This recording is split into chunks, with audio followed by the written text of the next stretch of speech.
You're a traveling preacher. That's your only source of income, going around the country scamming motherfuckers. That's your only source of income, nigga. That's why you are broadcasting from hotels all the time. Not like you're doing something fly, nigga. That's your only source of income. You are a traveling minister, and all you're doing is just telling people about the building fund that never gets built. They do that at churches all the time.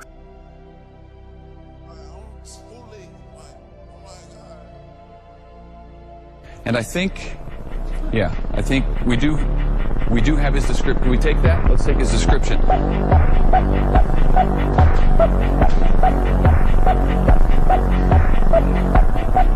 Do you always think also with cult leaders, is it part of being a cult leader is to be polyamorous? Because you rarely find a cult leader that doesn't have bare wives or husbands. Like it's never just you and somebody, it's me and 20 men. Yeah. So is that part of, so if I want to be a cult leader, do I also have to accept that I must have multiple partners? I guess that's like the easier pull in. I'm sure he misses you a lot. I'm sure he does. I miss him to pieces. I do think about him a lot, but I'm very, very sure that he will be so proud of what I chose to do. Do you plan on seeing him again one day? Oh yes, everybody's going to be, come to the 3, and he's going to be able to come. He's going to be able to learn, and everything that I lost will be returned. How does your child's father feel about your decision? He was not happy about it. He had his own traumas, of course, that he was going through at the time, and so he didn't like the idea.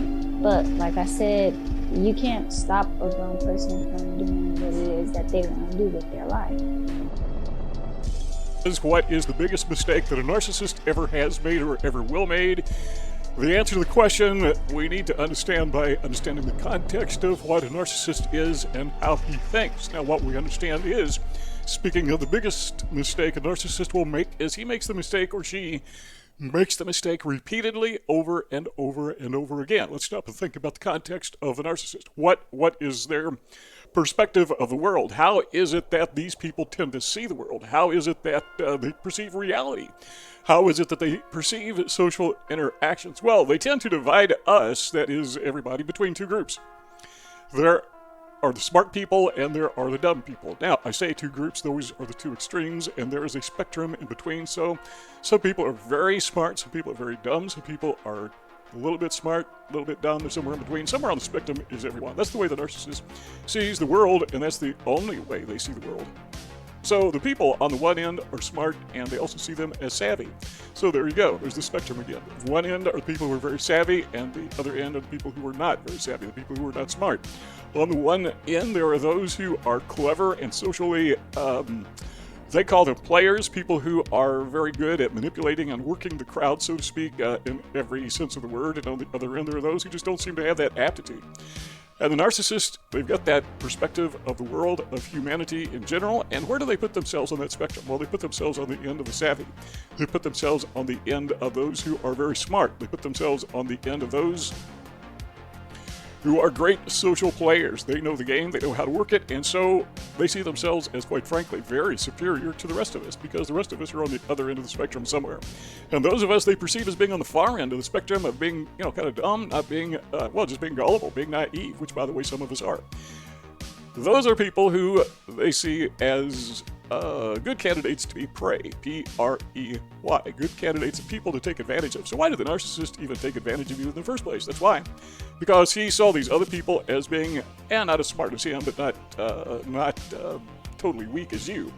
He saw other people as being not as savvy as him or her, and other people as being very, very savvy, but not quite up to par. But there are others who just totally, absolutely, positively gullible.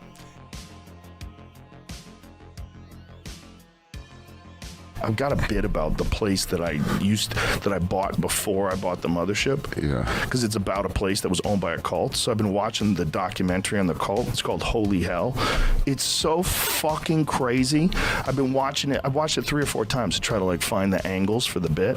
Yeah. Because the guy who ran it was a gay porn star who was also a hypnotist. It's such a powerful combination.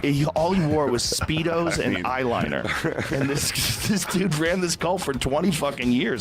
And they kicked him out and sent him to Hawaii. And now he's running in Hawaii. At the end of the documentary, the guy goes to visit the guy in Hawaii. Now he's old and fucked up looking. He's had a bunch of plastic surgery, like fake cheeks, and his lips are done and everything. He looks like a monster. And he's still got these people following around and open the doors for him. And he sits down and he talks like a guru. Complete con artist. Did they show you his porns? Oh, yeah. Yeah. How was it? Oh, yeah. They just block out where the dick is going in the ass. He's pounding this guy from behind, and then he's doing like a push-up. He's doing like a plank, and this guy is underneath him, and he's holding on to the guy's holding on to his hips, and he's just mouth-fucking this guy. Nice. While his legs are completely suspended in the air. Oh.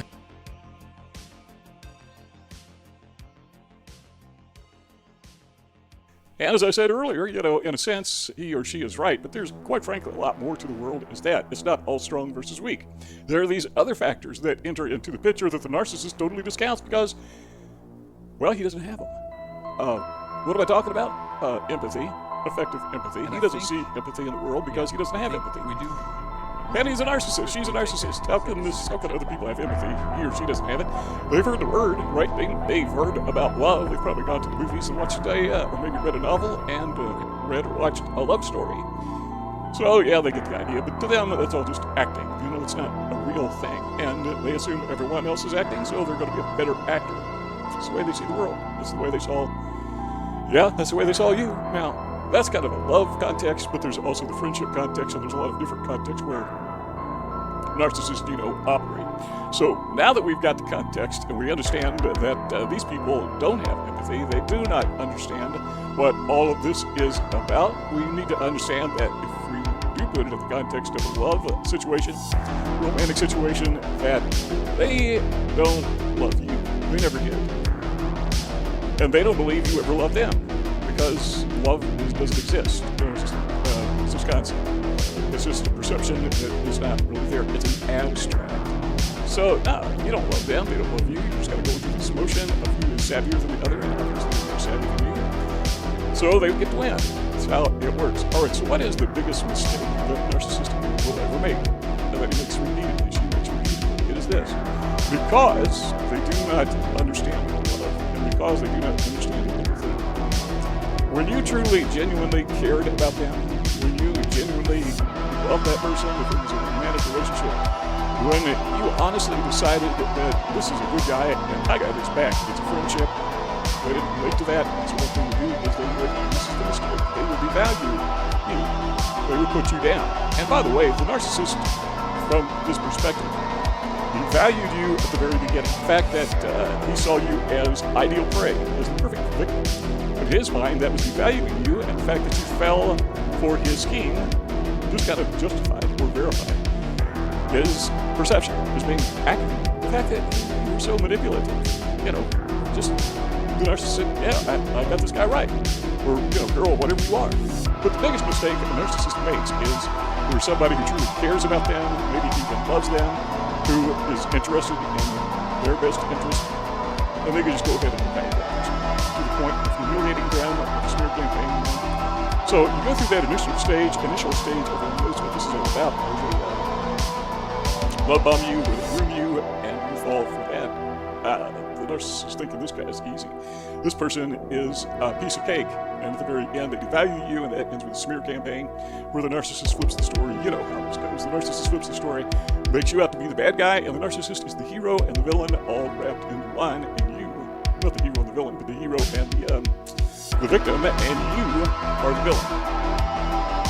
Biggest mistake they ever made, because all that does is it robs themselves of your love, of your friendship, of your support. All of that he loses out on. All of that she loses out on. Biggest mistake they make.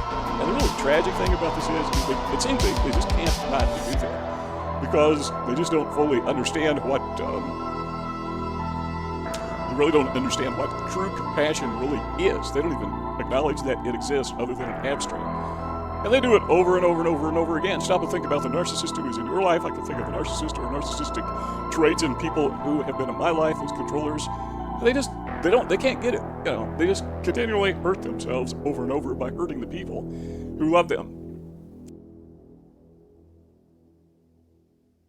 So apparently there is another polygamous cult leader / human trafficker making the news. This is Samuel R. Bateman. Bateman is a self-proclaimed prophet of FLDS, which is a Mormon subset. We talked about FLDS a while ago. In 2019, he developed his own following of about 50 to 100 people, so a subset of a subset.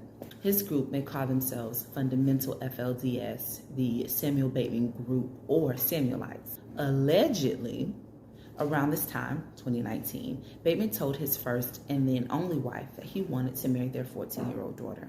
She took the little girl, left, and got a restraining order. Unfortunately, he now has about 20 wives, most of whom are under 15 and might actually be the wives and daughters of his followers. Just to give you an idea about how bad this guy is, Warren Jeffs denounced him. Warren Jeffs. He was arrested first in August on child abuse charges when highway troopers found some girls between the ages of 11 and 14 locked in the cargo trailer attached to his SUV. They had no access to ventilation or restroom facilities. He posted bail, but 3 weeks later, he got arrested again during an FBI raid on charges of child abuse and destroying or tampering with evidence. In addition, he stands accused of engaging in the transportation of minors in interstate commerce, to engage in criminal sexual activity, and to engage in illicit sexual conduct with minors. Since his arrest, Bateman has not released control.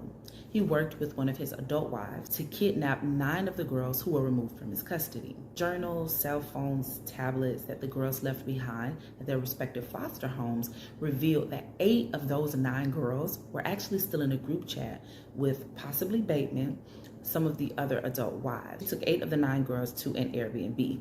They all got caught because the credit card they used to rent the Airbnb was actually traced back to a business that's run by another Samuelite. All of the girls were taken back into state custody, and the wife who helped plan everything may be facing federal kidnapping charges. Human trafficking is the illegal exploitation of a person, and it can happen to anyone, anywhere. If you, someone you know, or if you just happen to come across somebody that you believe is a victim, contact the National Human Trafficking Resource Center at 1-888-373-7888 or text 233-733 24 hours a day, 7 days a week.